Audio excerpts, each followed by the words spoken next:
നമസ്കാരം പ്രിയമുള്ളവർ, പാഠഭേദത്തിൻ്റെ ഒരു പുതിയ പാഠത്തിലേക്ക് എല്ലാ മാന്യപ്രേക്ഷകരെയും സ്വാഗതം ചെയ്യുകയാണ്. മലയാളിയുടെ മദ്യപാന ശീലത്തെക്കുറിച്ച് പല പ്രാവശ്യവും നമ്മൾ വീഡിയോകൾ ചെയ്തിട്ടുണ്ട്. എപ്പോഴും ആസാദി ടി വി നിരന്തരം എതിർക്കുന്ന, പോരാടുന്ന ഒരു വലിയ സാമൂഹിക വിപത്താണ്, ദുരന്തമാണ്, തിന്മയാണ് മദ്യപാനശീലം. കഴിഞ്ഞ ദിവസവും പ്രത്യേകിച്ച് ഓണാഘോഷത്തിൻ്റെ ഇടയിൽ ചില കുട്ടികളൊന്നിച്ച് മത്സരിച്ച് പന്തയം വെച്ച് മദ്യപിച്ചതിനെക്കുറിച്ചൊരു വാർത്ത നമ്മളൊക്കെ കണ്ടതാണ്. തിരുവനന്തപുരം ജില്ലയിൽ നിന്ന് മ്യൂസിയം പോലീസ് കേസെടുത്ത ഒരു സംഭവം. അതിനകത്ത് മത്സരിച്ച് കുടിച്ച കുട്ടികളിൽ ഒരു കുട്ടി ഗുരുതരാവസ്ഥയിലായി എന്നൊരു വാർത്തയാണ് ഞാൻ കഴിഞ്ഞ ദിവസം കേൾക്കുവാനിടയായി തീർന്നത്. അതോടൊപ്പം തന്നെ കഴിഞ്ഞ ദിവസം ഷാർജയിൽ ഒരു സ്ത്രീയുടെ മരണത്തെക്കുറിച്ചുള്ള വാർത്ത നമ്മൾ കേട്ടു.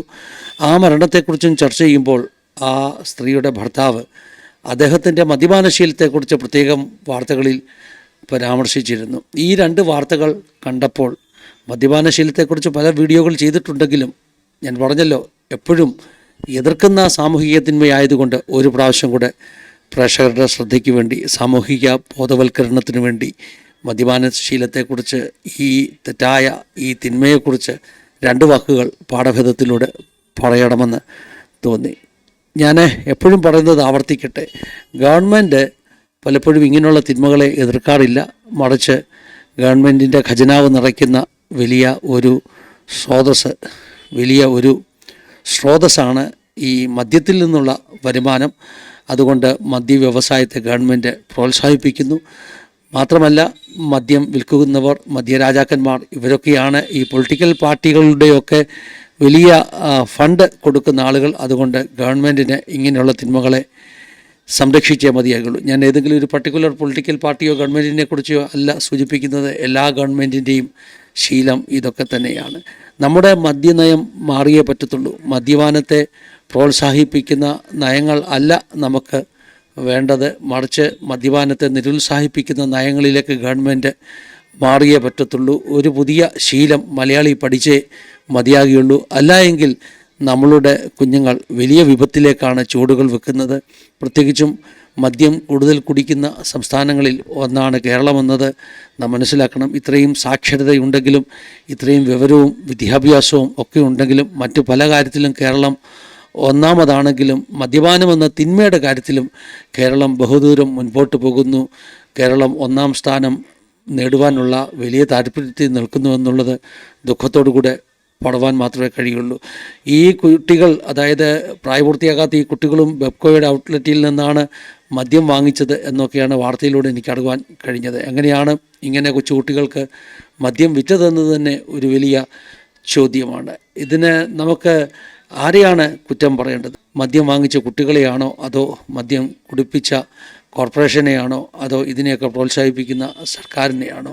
ഈ സാമൂഹിക തിന്മയ്ക്കെതിരെ ഞാൻ എപ്പോഴും ആവർത്തിക്കുന്ന കാര്യം, എല്ലാ മതങ്ങളുടെയും, എല്ലാ സഭകളുടെയും, പള്ളികളുടെയും അച്ഛന്മാരും പാസ്റ്റർമാരും ഒക്കെ നല്ല ഒരു ബോധവൽക്കരണം അവരുടെ ജനങ്ങൾക്ക്, അവരുടെ വിശ്വാസികൾക്ക് കൊടുക്കണം.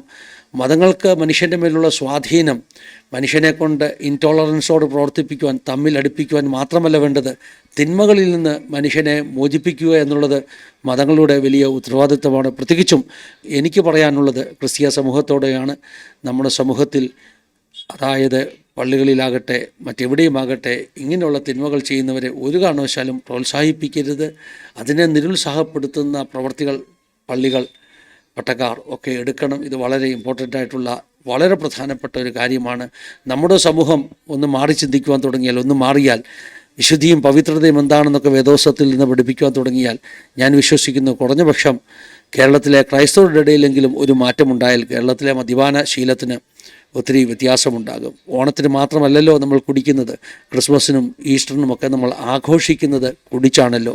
പിന്നെ ഓണത്തിന് കുടിച്ച കുട്ടികളെ നമുക്ക് കുറ്റം പറയാൻ പറ്റുമോ? ഇനി ഗവൺമെൻറ്റിനെ കുറിച്ച് പറഞ്ഞാൽ, ഒരു രാഷ്ട്രീയക്കാരും ഒരു ഗവൺമെൻറ്റും ഈ മദ്യനയം അത് പ്രഖ്യാപിക്കുമ്പോൾ അവർക്ക് അവരുടെ ഫണ്ട് പോകുവാൻ പറ്റുന്ന രീതിയിലൊന്നും അവർ ചെയ്യുകയില്ല. ഈ അടുത്ത സമയത്ത് ബീഹാറിൽ സമ്പൂർണ്ണ മദ്യനിരോധനമുള്ള സ്റ്റേറ്റാണ്.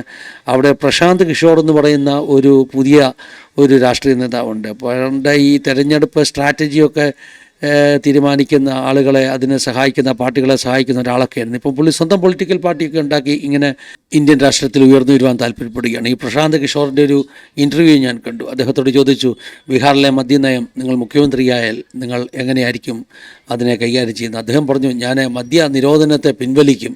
അപ്പോൾ മനസ്സിലാക്കണം, പ്രശാന്ത് കിഷോർ എന്ന് പറയുന്ന വലിയ രാഷ്ട്രീയ പാർട്ടിയൊന്നുമില്ല, ഒരു പുതിയ രാഷ്ട്രീയ പാർട്ടി, വലിയ വാഗ്ദാനങ്ങളൊക്കെ നൽകി, ശോഭനമാകുന്ന ഭാവിയൊക്കെ വാഗ്ദാനം നൽകി വരുന്ന ഒരു പുതിയ പൊളിറ്റിക്കൽ പാർട്ടിയുടെ നേതാവിന് പോലും പറയാനുള്ളത് മദ്യനിരോധനമൊക്കെ മാറ്റി മദ്യം ഒഴുക്കുന്ന നയത്തിലേക്ക് കൊണ്ടുവരുമെന്നാണ്.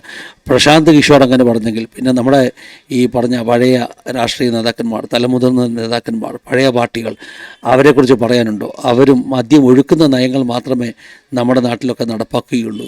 ഇനിയും നമുക്ക് രക്ഷപ്പെടണമെങ്കിൽ നമ്മൾ സ്വയം തീരുമാനിക്കുക, സ്വയം ചിന്തിക്കുക, സ്വയം വിപത്തിലേക്ക് നടക്കാതെ ഇരിക്കുക.